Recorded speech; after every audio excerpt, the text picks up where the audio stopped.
할렐루야. 주님의 이름으로 환영합니다. 우리 이 시간 마음을 다하고 성품을 다해서 여호와 하나님께 영과 진리로 예배드리겠습니다. 다 같이 기도하겠습니다.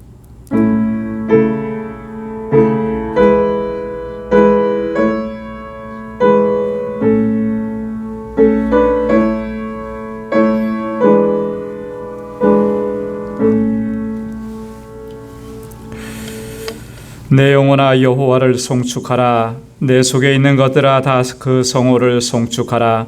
내 영혼아 여호와를 송축하며 그 모든 은택을 잊지 말지어다.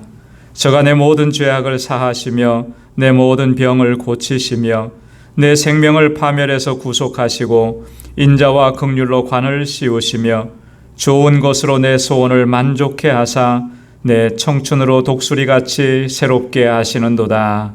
아멘. 자비로우시고 은혜가 풍성하신 여호와 하나님 아버지, 지난 3일 동안도 저희들을 하나님의 권능의 팔로 붙들어 주시고 이 험한 세상 믿음으로 이기며 승리의 삶을 살 수 있도록 인도해 주시니 감사합니다. 오늘 이 저녁에 다시금 주님의 거룩한 보좌 앞으로 불러주시며 여호와 하나님 주님의 성호를 찬양하며 예배하게 하시니 고맙습니다. 우리 온 마음을 다하고 힘을 다하여 주님께 영광 돌리는 이 시간 되도록 도와주옵소서. 우리의 허물과 죄악들, 주님의 뜻에 불순종했던 저희들의 모습을 이 시간 고백하오니 우리 주님의 보혈로 깨끗하게 씻어주시고 사죄의 은총을 허락해 주시고 우리를 다시 거룩하게 하여 주셔서 하나님 예배하기에 부족함이 없도록 인도하여 주옵소서. 우리의 예배를 받아 주옵시고 이 시간도 주님의 은혜와 평강으로 덧입혀 주옵소서. 이 예수님의 이름으로 기원하옵나이다. 아멘. 전능하사 천지를 만드신 하나님 아버지를 내가 믿사오며 그 외아들 우리 주 예수 그리스도를 믿사오니 이는 성령으로 잉태하사 동정녀 마리아에게 나시고 본디오 빌라도에게 고난을 받으사 십자가에 못 박혀 죽으시고 장사한 지 사흘 만에 죽은 자 가운데서 다시 살아나시며 하늘에 오르사 전능하신 하나님 우편에 앉아 계시다가 저리로서 산 자와 죽은 자를 심판하러 오시리라. 성령을 믿사오며 거룩한 공회와 성도가 서로 교통하는 것과 죄를 사하여 주시는 것과 몸이 다시 사는 것과 영원히 사는 것을 믿사옵나이다. 아멘. 우리 찬양으로 하나님께 영광 돌리겠습니다. 주님 큰 영광 받으소서.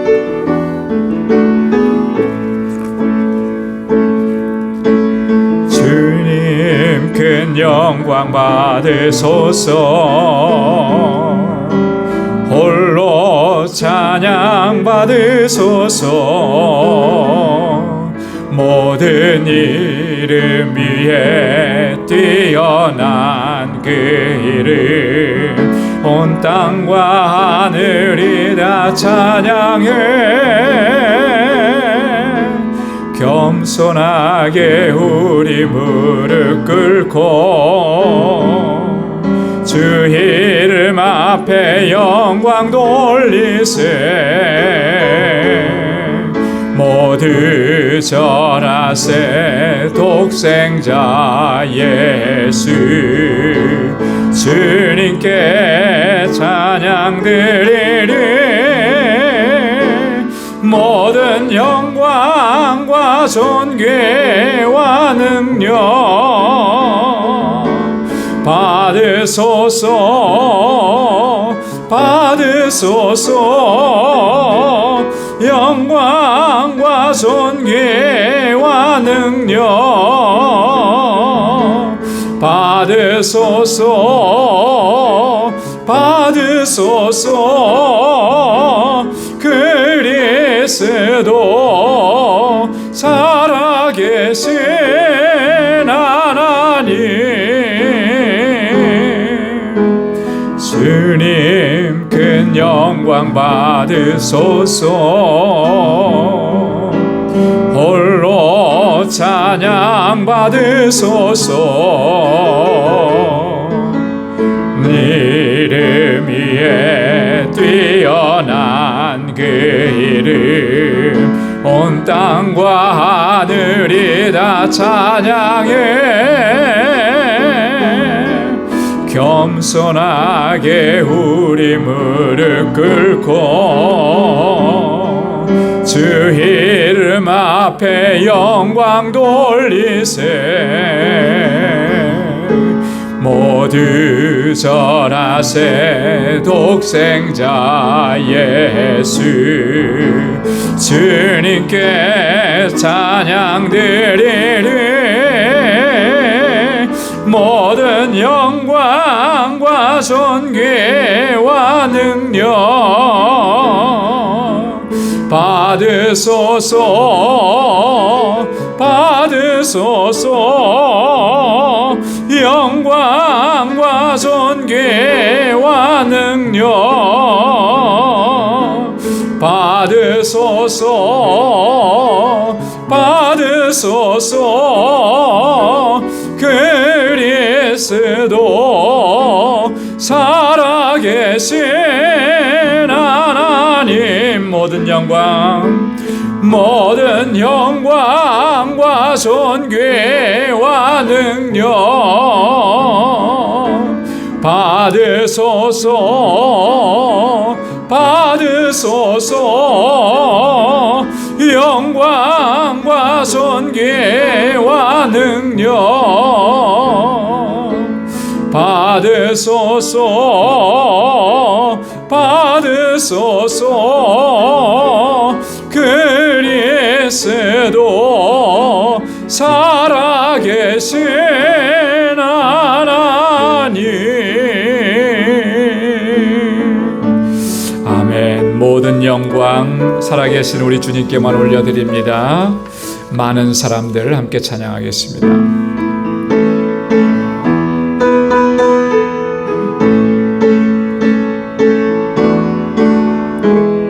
많은 사람들 참된 진리를 모른 채 주님 곁을 떠나가지만 내가 만난 주님은 참 사랑이었고 진리였고 소망이었어. 난 예수가 좋다오. 난 예수가 좋다오. 증상한다고 베드로 고백처럼 난 예수를 사랑한다오. 무거운 짐진 자 다 내게로 오라. 내가 너를 쉬게 하리라. 이 길만이 생명의 길 참 복된 길이라 항상 내게 들려주었소. 난 예수가 좋다오. 난 예수가 좋다오. 주를 사랑한다던 베드로 고백처럼 난 예수를 사랑한다오. 형제 자매여 참된 행복을 찾거든 예수님을 만나보세요. 그분으로 인하여 참 평안을 얻으면 나와 같이 고백할 거요. 난 예수가 좋다오. 난 예수가 좋다오. 주를 사랑한다던 베드로 고백처럼 난 예수를 난 예수가 좋다오. 난 예수가 좋다오. 난 예수가 좋다오.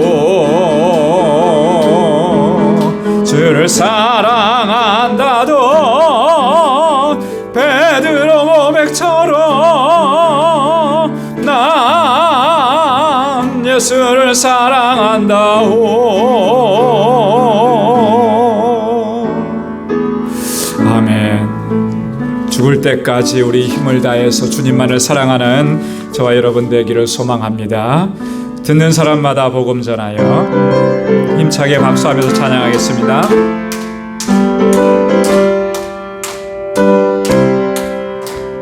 듣는 사람마다 복음 전하여 복스러운 소식들을 퍼치세. 사람 있는 곳에 전할 소식은 어느 누구나 오라. 어느 누구나 주께 나오라. 어서 와서 주의 말씀 들으라. 하늘아버지가 오라 하시니 어느 누구나 오라.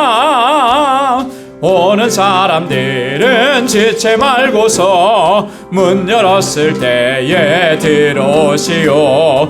우리 행할 길은 구주 예수니 어느 누구나 오라. 어느 누구나 주께 나오라. 어서 와서 주의 말씀 들으라. 하늘아버지가 오라 하시니 어느 누구나 오라. 언약하신 대로 이룰 것이니 아무나 그 언약 받을 수 있네. 받는 사람에게 생명이로다. 어느 누구나 오라. 어느 누구나 주께 나오라. 어서 와서 주의 말씀 들으라. 하늘아버지가 오라 하시니 어느 누구나 오라. 3절이요. 언약하신 대로 이룰 것이니 아무나 그 언약 받을 수 있네.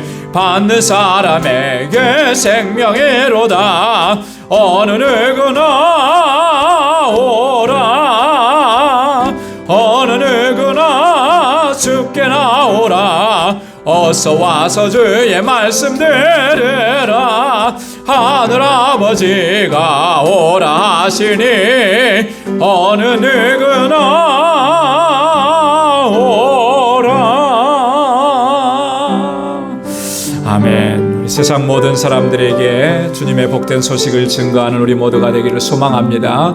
이 시간 우리 다 같이 마음을 다해서 함께 통성으로 기도합니다. 우리 교회를 위해서 기도해 주시고 세우신 주의 종들과 주의 신실한 일꾼들을 위해서 기도해 주시고 이곳에서 자라나는 우리 어린 심령들, 우리 학생들, 청년들을 위해서 기도해 주시고 또 우리 특별히 우리 믿음의 권속들 가운데 연약함 가운데 있는 주님의 백성들 하나님 치료해 주시고 회복시켜 달라고 함께 기도합니다. 또한 세계 곳곳에서 복음을 증거하는 우리 선교사님들과 또 우리 조국 대한민국과 우리가 살아가고 있는 이 땅을 위해서 또 오늘 가지고 나온 우리의 기도의 제목을 가지고 이 시간 다 함께 통성으로 함께 기도하겠습니다. 은혜가 풍성하신 아버지, 자비하신 하나님 참 고맙고 감사합니다.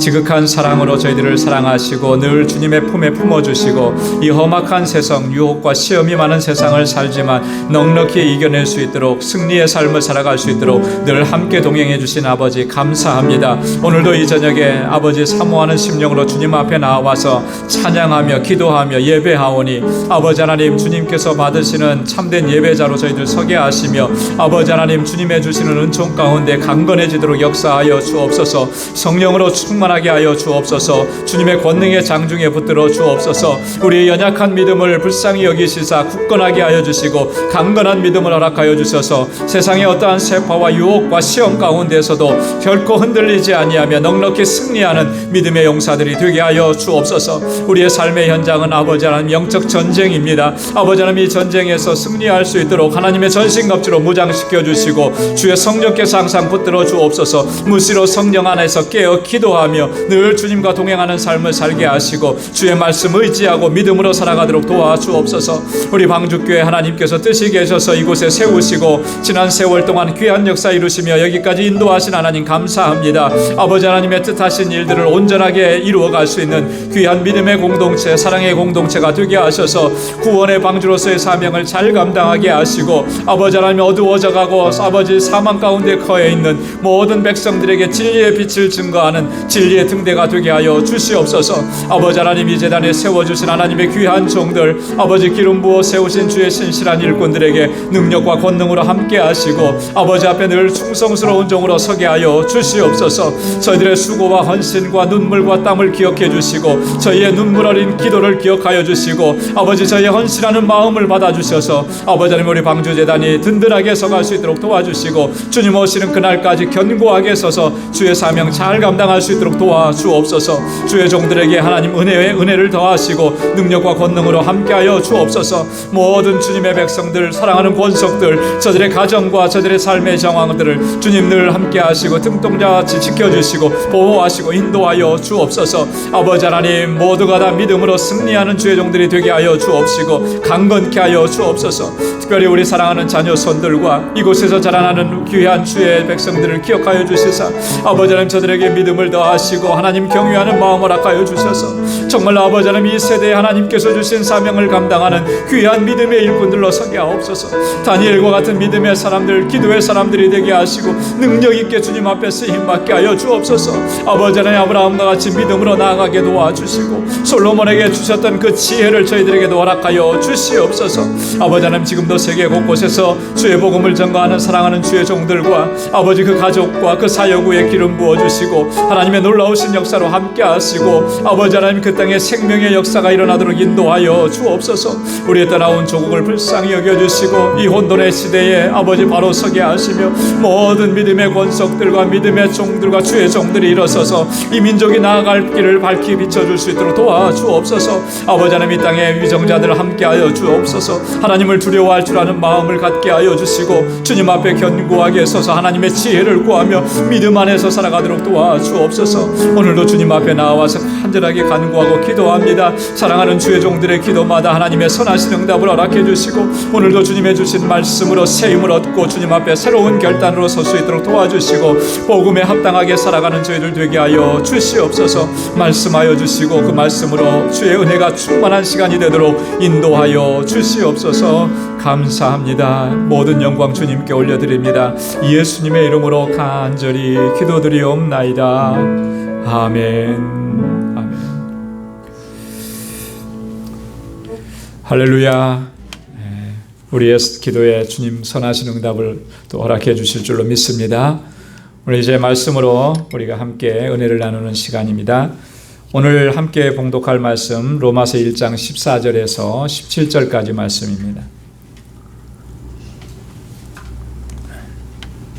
로마서 1장 14절에서 17절 제가 한 절 여러분 한 절 이렇게 교독해서 봉독하겠습니다. 헬라인이나 야만이나 지혜 있는 자나 어리석은 자에게 다 내가 빚진 자라.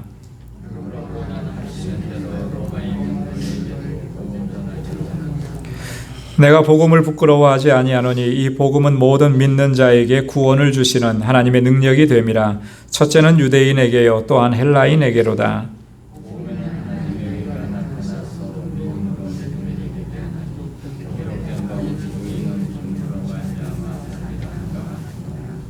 아멘.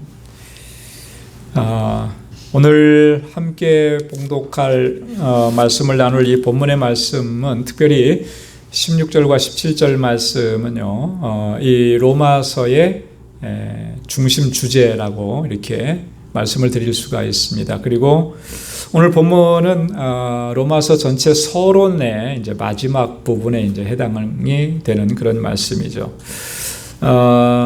이 로마서 1장 16절과 17절 말씀은 여러분 우리가 항상 마음에 새기고 또 가능하다면 우리가 암송하고 그리고 늘 이 말씀을 묵상하면서 이렇게 우리가 주의 복음을 전하는 그런 삶을 살아가야 할 줄로 믿습니다. 자, 오늘 짧은 구절이에요. 4절밖에 안 되지만 굉장히 중요한 내용들이 많이 담겨져 있습니다. 그 중에서 우리가 몇 가지를 좀 살펴보려고 합니다. 먼저는 빚진 자라고 하는 바울의 고백입니다. 우리 14절과 15절 말씀에 보면 다시 한번 제가 읽어드리면 헬라인이나 야만이나 지혜 있는 자나 어리석은 자에게 다 내가 빚진 자라. 그러므로 나는 할 수 있는 대로 로마에 있는 너희에게도 복음 전하기를 원하노라. 사실 이 바울이 로마서를 쓰는 그래서 로마 교회에 이 복음 이 로마서를 보내는 가장 중요한 이유가 뭐냐면 바로 여기에 있는 거예요. 너희에게 뭐 하기를 원한다 그랬습니까? 복음 전하기를 원한다. 그러니까 로마 교회 성도들에게, 로마 교회 지체들에게 바울은 다른 거 얘기하고 싶은 게 아니에요. 복음을 이야기하고 싶은 겁니다. 복음의 진수를 그들에게 전해주기를 원한다라고 하는 거죠.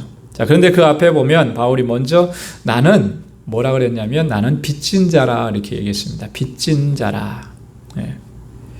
그 바울이 이 사도로 부름을 받고 순교하는 그 순간까지 바울은 항상 이 복음의 빚진 자라고 하는 이 생각을 늘 가지고 있었습니다. 그래서 이 빚진 자의 뭐라 그럴까요? 그런 어떤 그 사명감을 가지고 복음을 전했다라고 하는 거죠. 그 빚진 자라고 하는 그 의미가 어떤 의미인가라고 하는 것을 우리는 뭐 어느 정도는 알죠. 그렇지만 그 안에는 또 다른 어떤 깊은 의미가 있다라고 하는 것을 오늘 본문을 통해서 좀 살펴보려고 합니다. 빚진 자라고 하는 말은 헬라 말로 오페일레테스라 이렇게 부릅니다. 이게 뭐냐면 어떤 채무가 있는 거예요. 그리고 어떤 의무, 채무뿐만 아니고 어떤 의무라고 하는 건 뭐죠? 반드시 해야만 하는 거죠. 여기에 얽매여 있는 사람, 묶여 있는 사람을 가지고 이렇게 오페일레테스라 이런 빚진 자라고 하는 그런 개념을 사용을 합니다.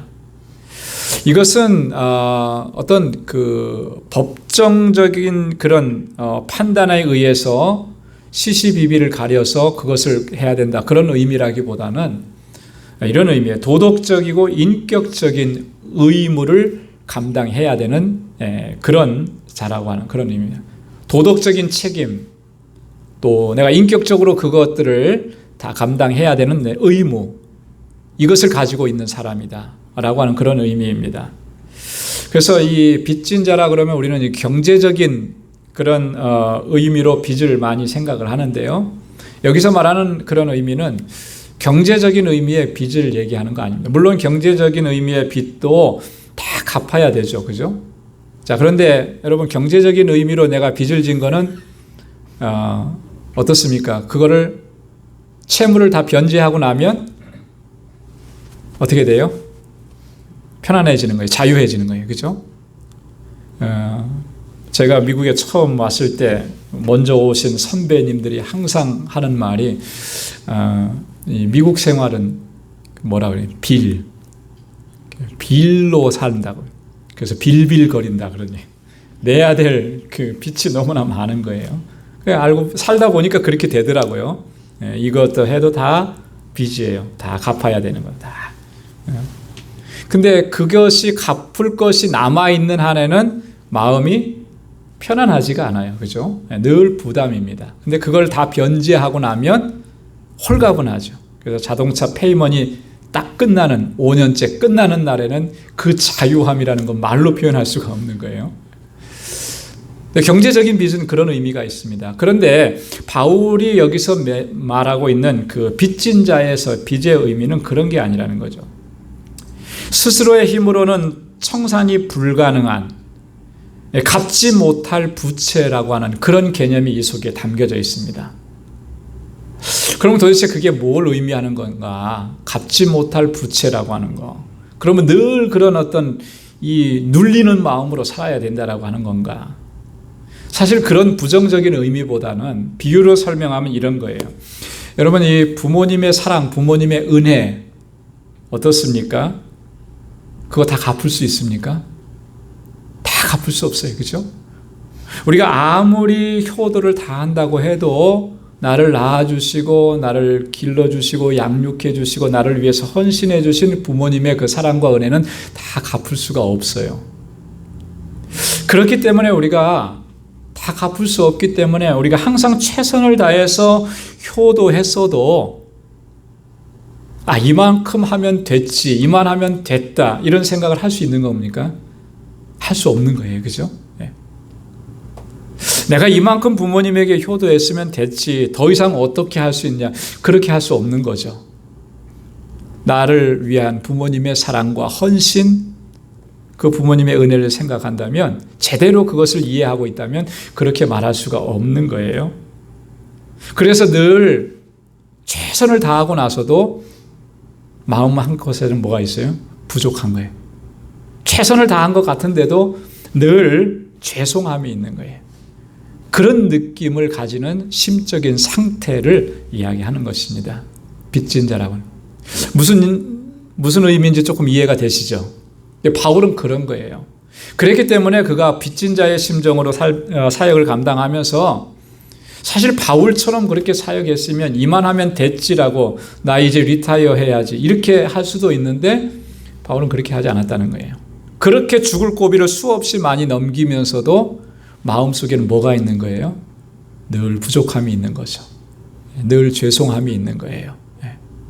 그만큼 하나님의 사랑과 하나님의 은혜가 너무나 크기 때문에 내가 아무리 최선을 다한다고 해도 그것을 다 갚을 수가 없는 거예요.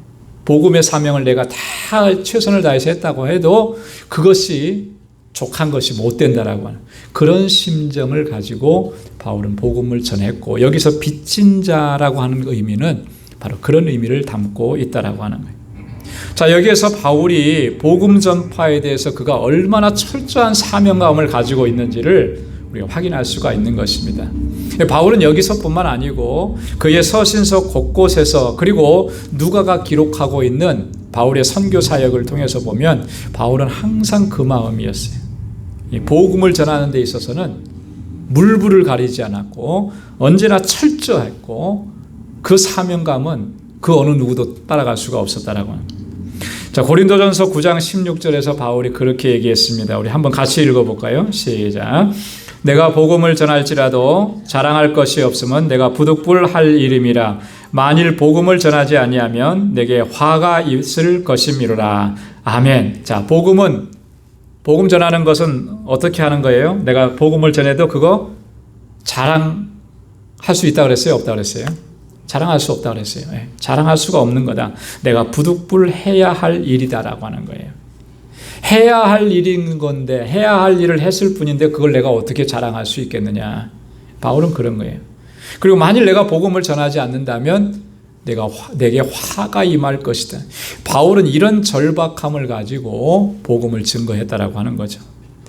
사도행전 20장 24절에 바울이 고백하는 내용을 누가가 이렇게 기록을 했습니다. 나의 달려갈 길과 주 예수께 받은 사명 곧 하나님의 은혜의 복음 증거하는 일을 마치려 하면은 나의 생명을 조금도 귀한 것으로 여기지 아니하노라. 우리가 항상 기억해야 될 말씀 중에 하나예요. 하나님의 은혜의 복음을 증거하는 일을 끝마치려 하면은 내 생명을 귀한 것으로 여기지 않는다. 내 생명까지도 다 바쳐서 하나님의 은혜의 복음을 전하겠다라고 하는 바울의 결심인 거죠. 사도행전 21장 13절에서도 바울이 또 그렇게 얘기했어요. 바울이 대답하되 너희가 어찌하여 울어 내 마음을 상하게 하느냐. 나는 주 예수의 이름을 위하여 결박받을 뿐만 아니라 예루살렘에서 죽을 것도 각오하였노라. 예루살렘에 올라가서 이렇게 묶이고 결박당하는 거, 그거는 이유도 아니다. 나는 죽을 것도 각오했다. 여러분, 죽음을 각오한 사람한테 결박하고 묶는 게 무슨 의미가 있겠어요? 그죠? 바울은 이런 각오를 가지고 복음을 전하는 거예요. 주 예수 그리스도의 이름을 증거하는 일을 바울의 철저한 복음 전파에 대한 사명감을 우리가 여기서 확인할 수가 있는데, 저와 여러분들도 마찬가지인 것 같아요. 우리도 마찬가지. 여러분, 우리가 복음을 전하는 일에, 예수 그리스도를 전하는 일에, 예수 그리스도 이름을 전파하는 일에 우리가 이러한 사명감을 가지고 우리가 최선을 다해서 복음을 전해야 할 줄로 믿습니다. 누구에게 복음을 전하는가? 누구에게 빚진 자인가? 헬라인이나 야만인이나 지혜 있는 자나 어리석은 자에게, 바울이 그렇게 얘기해요. 여기 보면은 어떤 몇 종류, 몇 부류의 사람들이 이렇게 등장을 해요. 바울이 언급하고 있습니까? 표면적으로 보면 네 부류의 사람들 같은데 실제적으로 보면 두 부류의 사람들을 얘기하는 거예요. 그죠? 헬라인이나 야만인이나 지혜 있는 자나 어리석은 자나, 이건 반복되는 겁니다. 그래서 헬라인과 지혜 있는 자는 같은 의미예요. 같은 의미. 당시의 헬라 시대의 헬라 사람들은 자신들은 지혜 있는 사람이라 그랬어요. 그리고 다른 민족들은 다 야만인이라 이렇게 생각했어요. 그래서 야만인이나 어리석은 자, 이건 같은 의미입니다. 자, 그런데 이 표현은 바울의 관점에서 볼 때 이건 뭘 얘기하느냐면 유대인을 제외한 이방인들 전체를 표현하는 거예요. 여기서 바울이 말한 헬라인이나 야만인, 지혜 있는 자나 어리석은 자, 이건 다 이방 사람들을 얘기하는 거예요. 이 모든 사람들에게 내가 복음을 전해야 될 의무가 있다, 책임이 있다.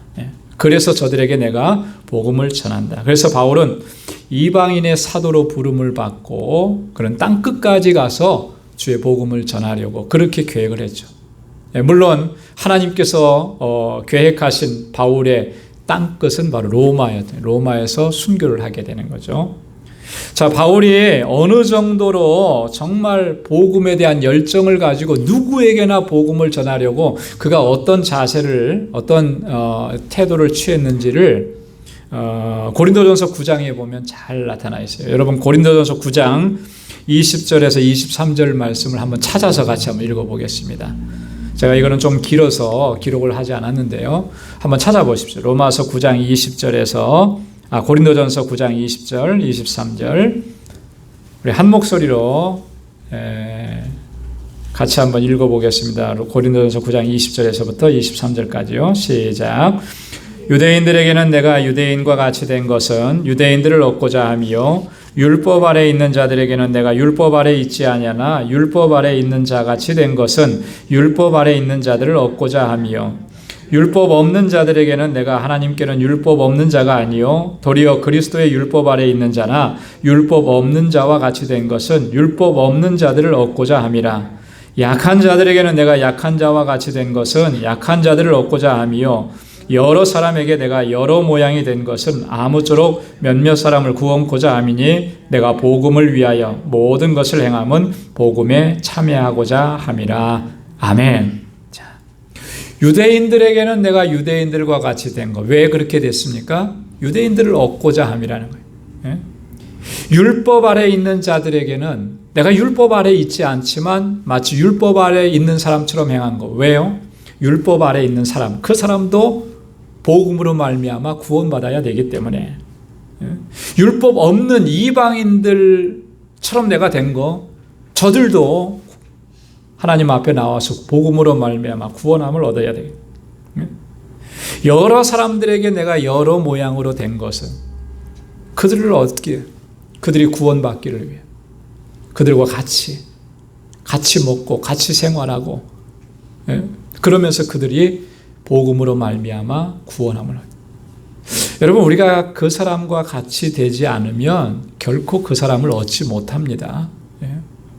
나는 고고에서 이 높은 곳에 있고 낮고 천한 곳은 내가 가지 않으려고 한다. 그냥 거기 가서 뭐 구제만 하고 뭐 좀 던져주고 그래가지고 여러분 구원, 복음으로 말미암는 구원의 그런 어떤 그 놀라운 역사를 경험할 수 있겠어요? 그럴 수 없는 거예요. 중요한 것은 그 사람과 같은 처지까지 가야 되는 거예요. 저 사람들이 그렇게 낮은 곳에 있으면 나도 낮아져야 되는 것이고요. 그래서 함께 생활하고 함께 이해하고 함께 몸을 부딪히고 그래야 그 영혼들을 얻는 거죠. 그래서 우리 선교사님들이 보면은 그곳까지 가는 거 아니에요, 그죠? 여러분, 거기다가 성경을 보내준다고 해서 그 사람들이 그 성경을 통해서 읽으면서 구원받고 그런 일들이 있겠습니까? 물론 일어날 수도 있겠죠. 하지만 그게 아니고 거기까지 가야 되는 거예요. 가서 같이 살면서 복음을 전하고 하나님의 말씀을 가르쳐요. 그랬을 때 그것을 통해서 하나님께서 정말 생명을 구원하시는 놀라운 역사를 이루십니다. 그래서 선교사님들이 그런 사명을 가지고 거기까지 간 거죠. 오늘 우리들의 삶의 현장 안에서 복음을 전하고 영혼을 구원하는 일도 원론적으로, 원리적으로는 같은 거예요. 그래서 고통당하는 사람이 있으면 그의 자리에 함께 있으면서 하나님의 은혜와 사랑을, 위로를 전하는 거예요. 그랬을 때 그 고통을 함께 우리가 감당해낼 때, 그럴 때 그 생명을 얻는 놀라운 역사가 있는 거죠. 그의 고통과 떨어진 곳에서 나는 평안하고, 나는 잘 먹고, 나는 잘 쉬고, 그러면서 복음을 전하는 거, 그거는 열매를 맺기가 너무 어려운 거예요. 아마 그렇게 해서는 아무런 열매도 얻지 못할 겁니다.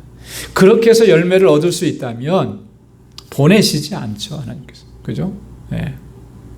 지금 이 시대에도 주의 종들을 그렇게까지 보내는 것, 하나님의 사람들을 땅끝까지 보내시는 것은 하나님께서 그렇게 구원하시는 계획 또 섭리 가운데서 그런 일들을 이루시기 때문에 그런 것입니다.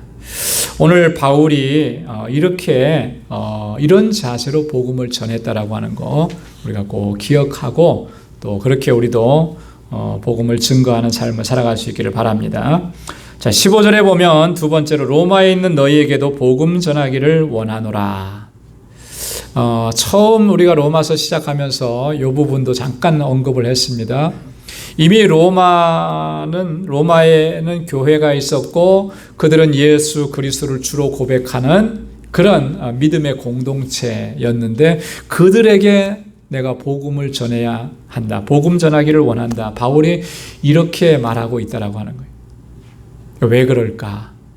여러분, 사실 이 로마 교회 성도들의 믿음은 여러분 바울이 칭찬하는 그런 믿음이었습니다. 그죠? 앞에서도 지난주에 살펴봤잖아요. 8절에서 뭐라 그랬습니까? 8절 한번 다 같이 읽어볼까요? 시작. 첫째는 내가 예수 그리스도로 말미암아 너희 모든 사람을 인하여 내 하나님께 감사함은 너희 믿음이 온 세상에 전파됨이로다. 아멘. 하나님 앞에 너희를 인해서 내가 감사하는데 그 감사의 이유가 뭐라 그랬습니까? 너희 믿음이 온 세상에 전파되었다. 믿음의 소문이 잘 난 교회. 바울이 칭찬하는 거죠, 이거는.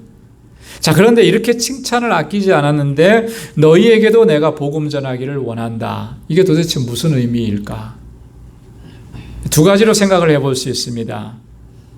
첫째는 뭐냐면 이 진정한 믿음이라고 하는 것, 견고한 믿음이라고 하는 것은 복음에 대한 바른 이해에 근거하기 때문에 그렇다라고. 복음에 대한 바른 이해와 바른 그런 복음을 바롭게 이해해야만 그의 믿음이 견고하고 또 하나님께서 기뻐하시는 그 믿음의 모습으로 설 수 있다라고. 그래서 복음과 믿음이라고 하는 것은 너무나 밀접한 한 쌍을 이루는 거죠. 그래서 복음을 잘못 이해하면 믿음도 잘못되는 거예요. 그렇잖아요? 그런 일들이 우리 주변에는 너무나 많이 일어나고 있고 어쩌면 저와 여러분들의 신앙생활 속에서도 그런 요소들이 일어나고 있는 점. 복음을 잘못 이해해서 예수 그리스도를 잘못 이해해서 잘못 믿는 게 얼마나 많은. 바울이 이렇게 사역할 당시에 그때 당시에 이 기독교 공동체, 신앙 공동체를 가장 위협했던 것 중에 하나는 뭐냐면 유대 율법주의입니다.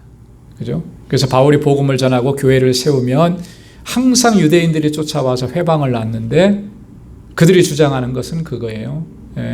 예수 믿고 구원받고 예수만 믿어야 구원받는 게 아니고 뭐예요?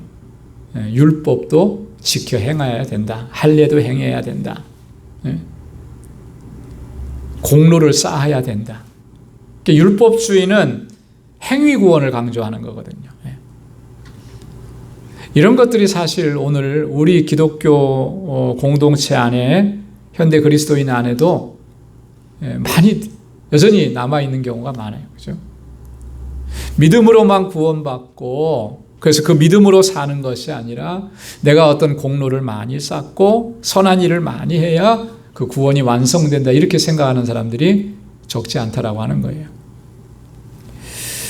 기복주의라고 하는 거예요.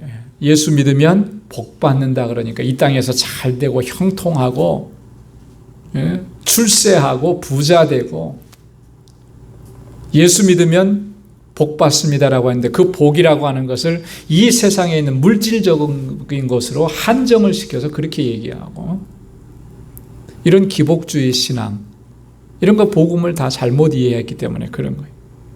여러분, 성경은 어디를 찾아봐도 예수 믿으면 이 땅에서 부자가 되고 뭐 출세한다, 그런 얘기 한 적이 한 번도 없어요. 성경에서 말하는 복이라고 하는 이 복의 의미가 뭔지를 잘못 이해하니까 그렇게 되는 거예요. 그러면요, 만약에 그렇게만 이해한다면 예수 믿다가 바울처럼 순교하고, 그죠? 예수 믿다가 정말 다 잃어버리고 이런 사람들은 복받지 못한 사람들이, 그런 거 아니잖아요. 그러니까 복음을 잘못 이해하면 기복주의 같은 것에 빠져들어요. 세속주의에 빠져.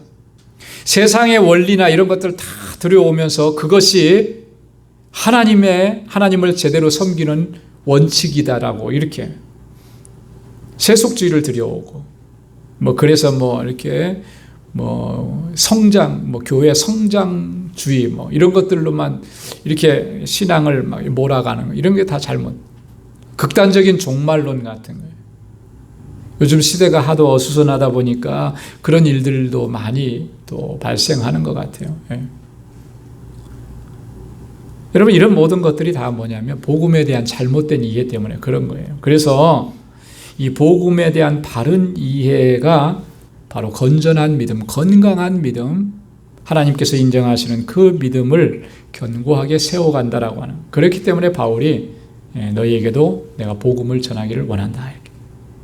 자, 그래서 이 로마 교회 성도들이 성숙한 신앙에, 지금보다 더 성숙한 신앙인으로서 서게 하기 위해서 바울이 복음을 전한다. 너희에게도 복음 전하기를 원한다. 이렇게 얘기하는 겁니다. 그래서 우리 지난주에도 살펴봤죠. 11절에 보면 내가 너희 보기를 심히 원하는 것은 무슨 신령한 은사를 너희에게 나눠주어 너희로 견고케 하려 함이라.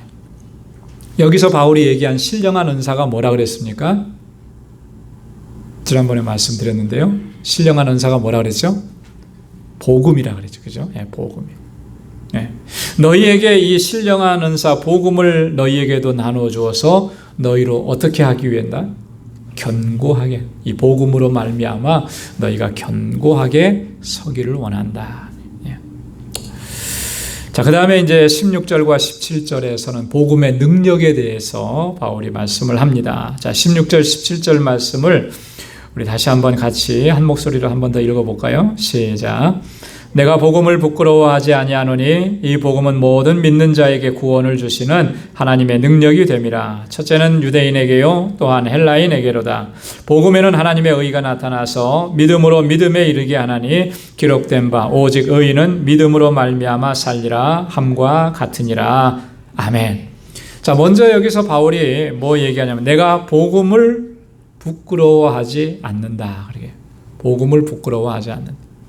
복음을 부끄러워하지 않으니까 이렇게 목숨을 걸고 그렇게 복음을 증거했겠죠. 바울의 이런 고백은, 신앙 고백은 아마도 예수님께서 하신 말씀을 염두에 둔 그런 고백일 것이다 라고 생각해 볼 수가 있습니다. 왜냐하면 마가복음 8장 38절에서 예수님께서 이렇게 말씀하신 적이 있습니다. 누구든지 이 음란하고 죄 많은 세대에서 나와 내 말을 부끄러워하면 인자도 아버지의 영광으로 거룩한 천사들과 함께 올 때에 그 사람을 부끄러워하리라. 죄 많은 이 세대, 음란한 이 세대에서 예수 그리스도를 내가 믿는다라고 하는 것, 예수 그리스도의 말씀을 내가 가지고 있다라고 하는 것을 부끄러워한다면 주님이 다시 오실 때에 그 사람을 내가 부끄러워하리라. 부끄러워한다라고 하는 말은 모른다고 한다라고 하는 그런 의미예요. 마태복음 10장 32절 33절에서도 예수님은 이런 말씀을 하셨습니다. 누구든지 사람 앞에서 나를 시인하면 나도 하늘에 계신 내 아버지 앞에서 저를 시인할 것이요, 누구든지 사람 앞에서 나를 부인하면 나도 하늘에 계신 내 아버지 앞에서 저를 부인하리라. 사람들 앞에서 내가 예수 믿는다, 예수님이 나의 구주이십니다라고 그렇게 시인하는 사람이라면, 당당하게 그렇게 시인하는 사람이라면 주님께서도 아버지 앞에서 그렇게 우리를 인정해 주신다라고 하는 거예요. 그렇게 고백하는 저 사람은 하나님의 자녀입니다라고 인정해 준다는 거예요. 그러나 반대로 사람들 앞에서 나를 부인하면 하늘에 계신 아버지 앞에서 나도 너를 부인하리라. 여러분, 우리가 어떤 위기나 어떤 그런 거를 모면하려고 주님을 내가 어떤 손해를 보지 않으려고 내가 예수 믿는다는 거 감추고 그거 부끄럽게 여기고 또 때에 따라서는 부인하고 이런 것들이요, 이게 그렇게 해서 어떤 그런 상황을 모면하고 어떤 손해볼 것을 손해보지 않고 이렇게 했다라고 하는 게, 여러분 그거 가볍게 생각할 수 있을지 모르지만 결코 가볍게 생각할 수 있는 문제가 아니에요.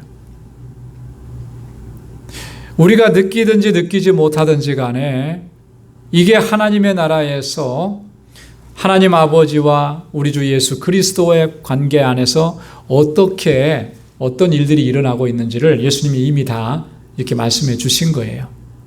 내가 시인하면 주님도 나를 인정해 주시는 거예요. 그러나 내가 부인하면 주님도 나를 부인하시는 거예요. 엄청난 말씀인 거죠. 여러분, 그래서 우리가 스스로에게 한번 질문을 던져봐야 됩니다. 나는 복음을 어떻게 생각하고 있는, 복음을 부끄러워하지 않고 담대하게 복음을 증거하고 있는 것, 아니면 복음을 부끄러워한 적이 있지는 않은가? 어떤 순간에 내가 복음을 부끄러워하고 어떤 순간에 내가 예수 믿는 것을 부끄러워했었는가? 여러분, 이게 부끄러움이 되면 안 되는 거죠. 바울이 얘기한 것처럼 나는 복음을 부끄러워하지 않는다. 담대하게 그렇게 예수 그리스도의 복음을 증거할 수 있는 우리 모두가 될 수 있기를 소망합니다. 자, 여기에서는 바울이 구원론적인 관점에서 복음에 대해서 설명을 합니다. 자, 구원론적인 관점이라 그랬는데 앞에서는 또 하나의 관점으로 바울이 복음을 설명을 했습니다. 그건 뭐냐면 기독론적인 관점에서 바울이 앞에서는 복음을 설명을 했어요. 그 기독론적인 관점이라는 것은 뭐냐면 이런 겁니다. 2절에서 말씀하고 있는 것처럼 하나님의 아들 예수 그리스도가 복음이시다라고 하는 거예요. 그죠? 기독론이라고 하는 거, 기독이라고 하는 말은 그리스도교를 이 그리스도를 한문으로 한 게 이제 기독이에요. 그래서 기독교, 그리스도교 같은 말입니다. 그리스도교라고 한 것은 한문으로 말하면 기독교라고 하는 거예요. 그래서 기독론 하면은 누구에 관한 거예요? 그리스도에 관한 것. 그죠? 그래서 복음을 바울은 그 2절에 보면 이 기독론적인 관점에서 하나님의 아들 예수 그리스도가 복음이라고 그렇게 얘기했죠. 2절에 보면 이 복음은 하나님의 선지자들로 말미암아 그의 아들에 관하여 성경에 미리 약속하신 것이다. 자, 복음은 뭐라 그랬습니까? 선지자들을 통해서 미리 약속하신 건데 누구에 대한 거라 그랬어요? 그의 아들. 누구의 아들이에요? 하나님의 아들. 그분이 누굽니까? 예수 그리스도. 그래서 이제 쭉 3절, 4절에 그 아들이 어떤 분이신가? 그걸 설명을 했어요. 이거 이제 기독론적인 관점에서 설명이라 그렇게 얘기합니다. 그런데 지금 그 16절, 17절에서는 구원론적인 관점에서 복음을 설명을 해요. 그건 뭐냐면 첫 번째는요, 복음으로 말미암아 우리가 구원을 얻는다라고 하는 거예요. 복음으로 말미암아 구원을 얻는다. 다른 것으로 말지 않고. 이 구원은 뭐냐? 어떤 구원인가요? 죄와 사망으로부터의 구원이라고 하는 것입니다. 복음이 아니고는 구원을 얻을 수가 없는 거예요. 복음으로 말미암아 구원을 얻게 됩니다. 여러분, 이 죄라고 하는 것은 뭡니까? 죄는 하나님께 대한 불순종이고 하나님께 대한 반역이 죄예요. 그죠? 그래서 이 죄의 결과는 어떻게 나타납니까? 영원한 형벌로 나타나는 거죠. 지옥 형벌이. 성경에서는 둘째 사망이라는. 이 죄는 그런 결과를 우리에게 가져다 주는 거예요. 죄라고 하는 것은 우리를 전인적으로 부패하게 만듭니다. 완전하게 부패하게 만듭니다. 전적인 타락을 가져온 게 바로 죄입니다. 하나님을 알지도 못하고 하나님을 사랑할 수도 없게 만든 것이 바로 죄라고 하는 거예요. 그래서 이 죄로부터 구원받는다라고 하는 것은 죄가 가져오는 형벌로부터 건짐을 받는다라고 하는 것이고요. 죄로 말미암은 부패로부터, 부패한 본성으로부터 우리가 구원받고 회복되어진다라고 하는 그것을 의미합니다. 우리가 주님을 알지 못했고 구원의 은혜를 입지 못했을 때는 아무리 세상에서 선하게 사는 것 같아도 그는 죄로 말미암아 부패한 본성 가운데 살아가는 거예요. 근데 복음으로 말미암아 하나님의 구원의 은혜를 입으면 이 부패한 본성에서 구원함을 얻게 됩니다. 그래서 완전한 변화가 전적인 변화가 일어나는 거예요. 그래서 부패한 본성에 따르는 그의 삶의 모습이 완전히 바뀌어지는 거죠. 여러분, 그래서 구원은요, 구원받은 사람은 변화된 사람입니다. 그 변화됐다라고 하는 것이 단지 예수님을 믿습니다라고 하는 이 말을 하는 것의 변화만이 아니고 전인격적인 삶이 변화가 일어나는 거예요. 그것이 진정한 구원이라고 하는 거예요. 복음은 그런 역사를 우리 가운데 이루어 주시고 그것이 바로 구원받은 증거가 된다라고 하는 것입니다. 자, 두 번째로 복음은 하나님의 능력이라 그랬습니다. 하나님의 능력이라고 하는 이 말은 복음은 하나님의 계획과 하나님의 실천하심에 따라서 하나님께서 내 안에서 이루어 가시는 구원에 대한 것이라고 하는 거예요. 나는 어떤 존재였습니까? 죄인이었잖아요. 그죠? 영원한 사망 가운데 처할 죄인이었는데 내 가운데서 어떤 역사를 이루어갑니까? 구원의 역사를 이루어가는. 그걸 하나님께서 계획하셨어요. 그죠? 또 하나님께서 친히 행하셨습니다. 그러면서 나의 구원을 이루시는 거예요. 그게 복음은 하나님의 능력인 거죠. 이 복음은 하나님의 능력이기 때문에 두 번째로는 하나님은 실수하지 않으시고 하나님은 실패가 없으시다. 처음에도 제가 질문을 한번 드렸죠. 구원받은 하나님의 백성이 다시 타락될 수 있습니까? 다시 죄악 가운데 머물면서 심판 가운데 떨어질 수 있겠습니까? 구원받은 하나님의 백성. 그럴 수 있을까요? 그럴 수 없는 거예요. 구원받은 하나님의 백성은 그 구원이 진짜면 그렇게 될 수 없는 거예요. 왜? 하나님의 구원은 완전하기 때문에. 완전하기 때문에. 내가 저 사람은 구원받은 것 같은데 어떻게 보니까 마지막 죽는 순간까지 주님을 배반해요? 그거는 구원받았다가 그렇게 된 것이 아니고 그가 구원받았다고 생각하는 것이 참 구원이 아닌 거예요. 그러니까 그렇게 떨어지는 거죠. 하나님은 우리의 연약함 가운데에서도 우리의 부족함 가운데에서도 하나님의 능력으로 복음에는 하나님의 능력이 나타나는 하나님께서 우리를 이끌어 가시는 거예요. 지금은 부족한 것 같지요? 완전할 수 없죠, 사람. 하나님께서 이끌어 가시는 겁니다. 부족함 가운데에서도 넘어지고 쓰러지고 때로는 배반하고 불순종하고 다시 엎어진 것 같은데도 하나님 다시 이렇게 세우시는 거예요. 왜? 하나님이 우리를 구원하셨기 때문에 완성으로 나아가게 하시는 거예요. 그래서 밑에 보면 또 믿음에서 믿음으로 우리에게 믿음을 주신 분도 하나님이시고 그 믿음으로 말미암아 구원하신 분도 하나님이신데 그럼 마지막까지 하나님께서 우리를 그렇게 인도해 가시는 거예요. 그래서 우리 안에서 계속해서 성령이 하나님의 구원의 완성으로 나아갈 수 있도록 계속 역사하시는 거예요. 정말 진정한 구원을 얻은 사람은 우리의 육신의 연약함 때문에 때로는 범죄하기도 하고 때로는 하나님의 명령을 거역하기도 하지만 그럴 때마다 내 안에서 뭐가 일어나는 거예요? 자꾸 스트러글링이 일어나는 거죠. 여기에 죄의식이 내가 그러면 안 되는데 그래서 돌이키게 되고 하나님 앞에 엎드리게 되고 하나님의 긍휼을 구하게 되고 하나님 나를 용서해 주시고 나를 일으켜 세워주시고 철저하게 하나님 의지하면서 나아가게 돼요. 근데 그 구원이 참 구원이 아닌 사람은요, 예수 믿는다고는 하는데 교회 생활 한다고는 하는데 잘못해요. 근데 그 잘못하고 범죄해요. 불의를 행해요. 그런데 이 속에 아무런 가책이 없어요. 그러고서 나와서 또 찬양하고 또 예배드리고 전혀 갈등이 없어요. 여러분, 겉으로 보여진 그것이 그 사람이 구원받은 하나님의 백성인 것이 아니고 내 안에서 역사하시는 하나님의 역사가 저 사람이 구원받은 하나님의 백성인가 아닌가를 보여주는 겁니다. 그건 다른 사람이 알 수 없어요. 근데 나는 알아요. 나는.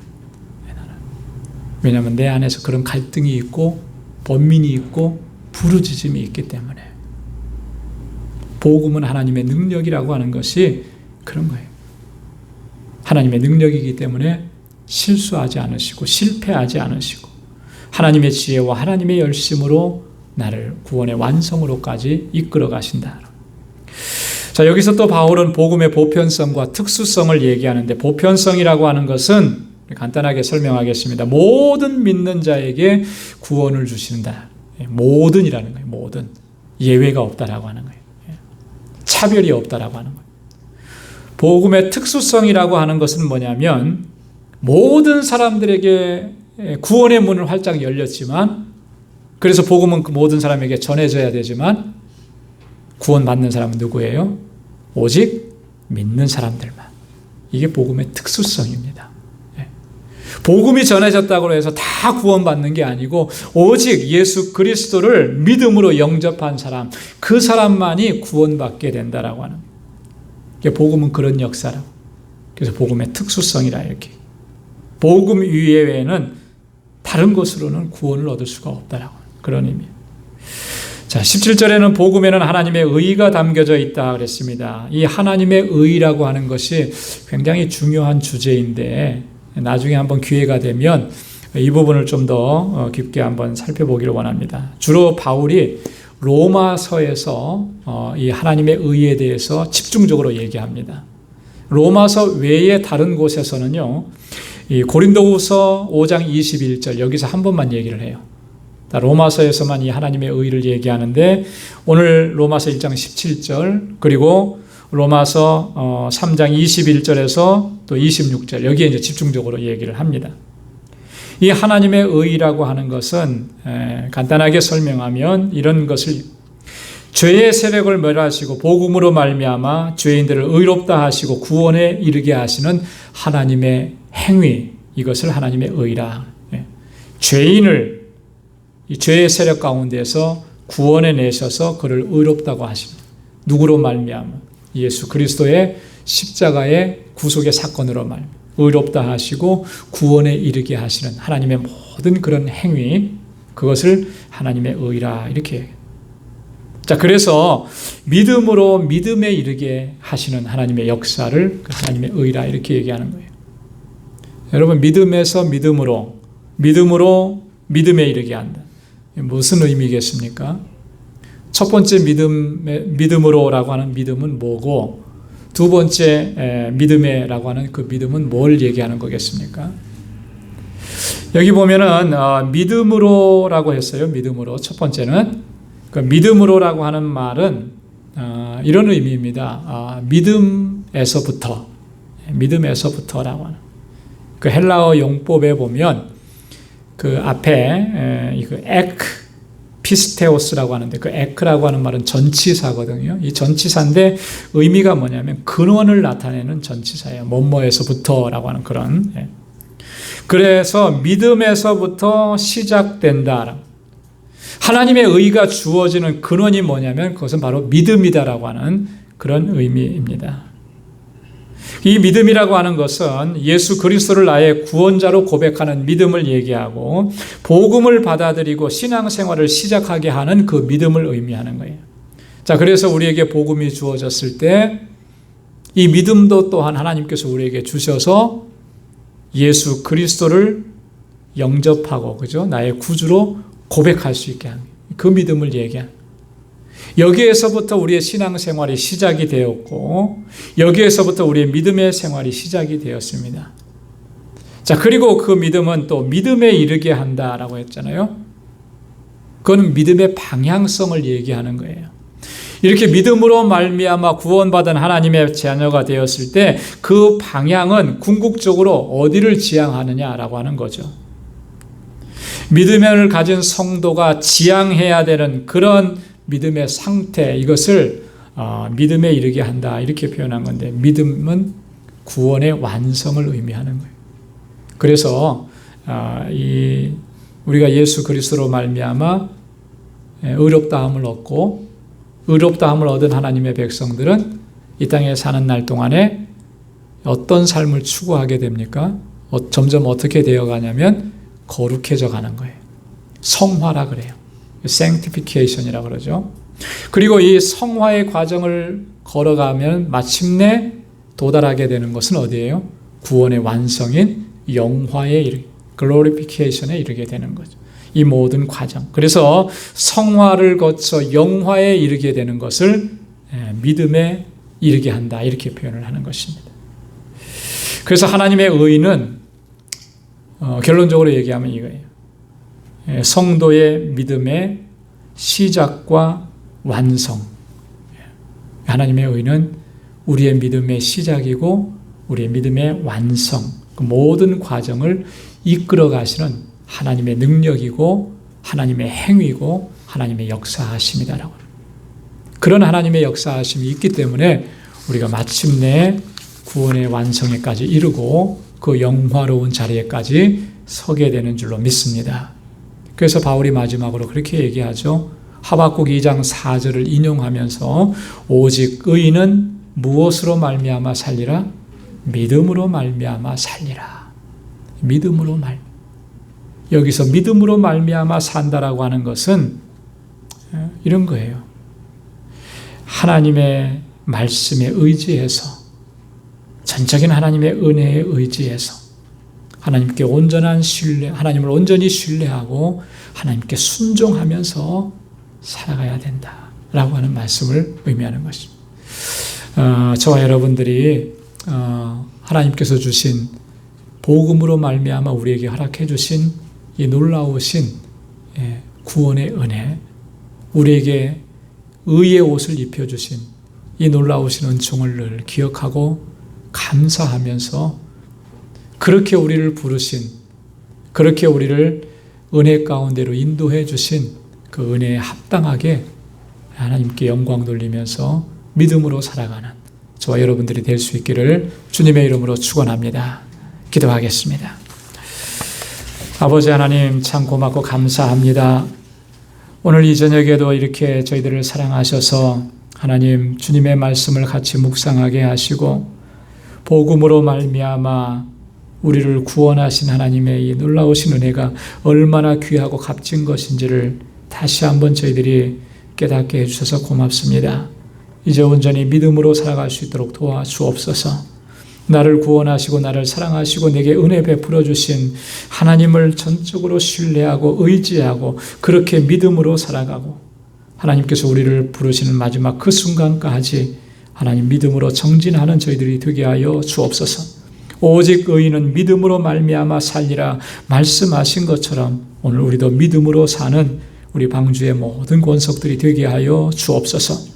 우리 사랑하는 권속들의 삶 속에 늘 함께 하시고 동행하셔서 저들이 승리의 삶을 살아갈 수 있도록 주님 늘 권능으로 붙잡아 주시고 우리 사랑하는 성도들의 가정과 또 저들의 삶의 터전과 하나님 허락해 주신 믿음의 기업들을 든든하게 지켜주옵소서.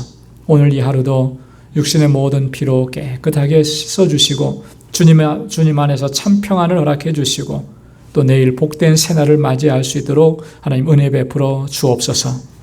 이제는 우리 주 예수 그리스도의 무한하신 은혜와 하나님 아버지의 크고 놀라우신 사랑과 성령의 위로 교통 충만하심의 역사가 하나님의 은혜에 감사하고 또 주님의 영광을 위해서 살아가기로 결단하는 우리 방주의 모든 믿음의 권속들과 또 저들의 가정과 직장, 생업의 터전과 학업 위에 이제로부터 영원까지 함께 하시기를 간절히 축원하옵나이다. 아멘.